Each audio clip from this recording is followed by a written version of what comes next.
Welcome to Manitoba Bushcrafting and Reviews, guys. It's another late night. I can't sleep, so I decided I will do an update on my winter bug out kit.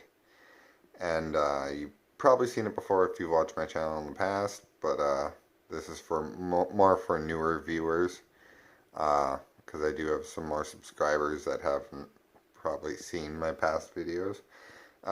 Yesterday it dipped down close to minus 28, I do believe, with the wind chill. So it was really cold. That's Celsius, by the way. So it was pretty cold.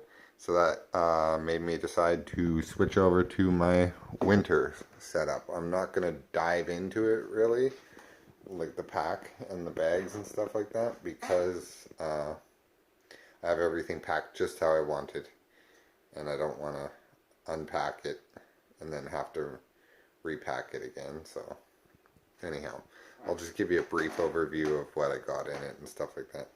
So this is the Mystery Ranch Pintler. It is 41 liters.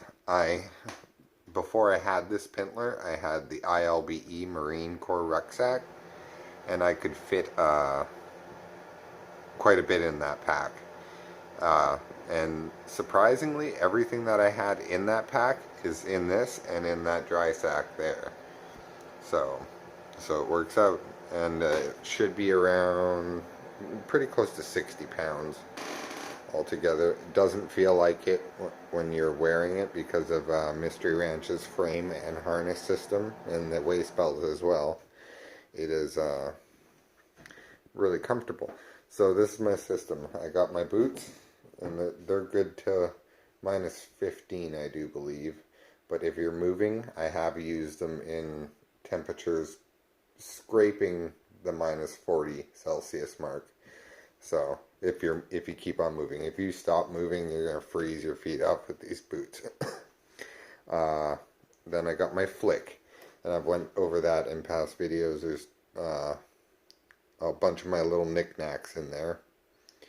I got my primary knife on the flick, along with my Spyderco sharp maker, and thermal blankets, rain ponchos. Even though I do have a full set of rain gear, it's always nice to have a second set. I got stropping compound, my flashlight, stuff like that, on the flick. In that dry sack that I have there, which one day I'm hoping to replace with the Mystery Ranch dry sack. Yeah, so in that's pretty much my winter kit. That's what makes my winter kit, is this dry sack, and that is the level 7 parka and pants from the US Equix system. So all the cold weather clothing and stuff like that, and that's level 7 of that. And then I do believe I have a few other layering things like long underwear, mittens, stuff like that in the dry sack. I was overstuffing the dry sack. Well, I wasn't overstuffing it, I was just packing it wrong.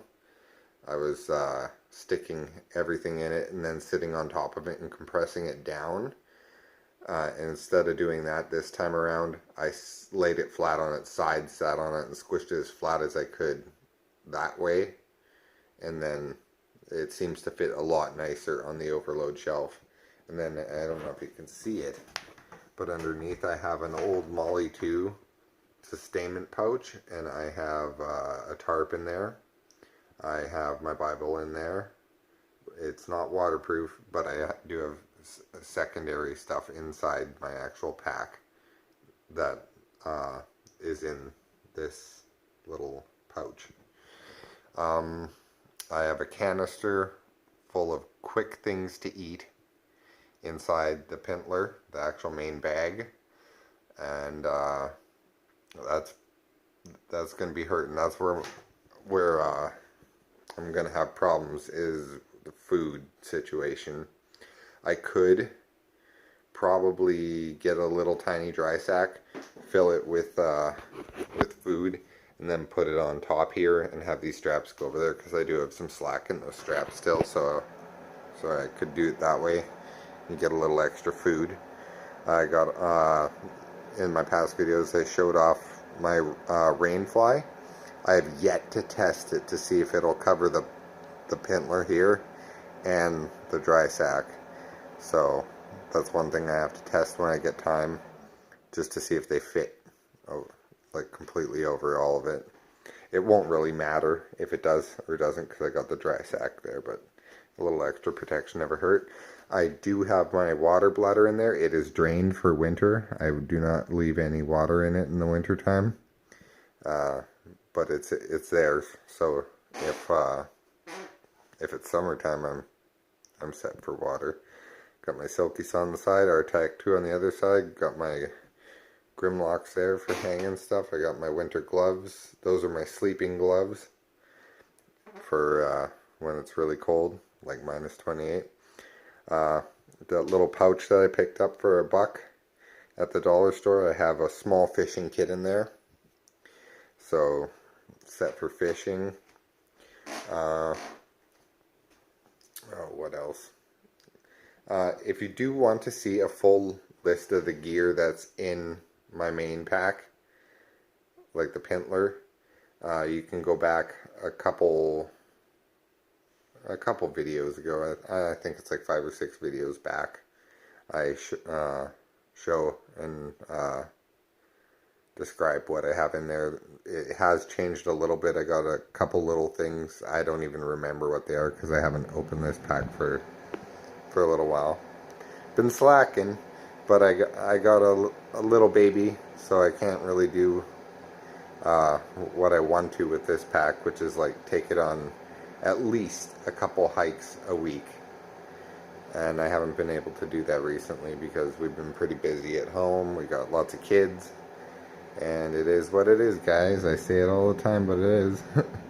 This is more or less my bug out setup right now. And I'm probably going to run out of time here, so I'll see you later. Yeah, sorry, I ran out of time there, so I had to cut. And yeah, that's pretty much my setup. I got my Tac 2 on the side here.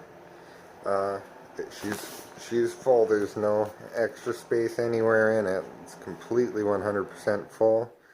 I was hoping I could get like a little pocket rocket and a few of those tiny canisters to go with it, but I'm overstuffing this pintler as it is.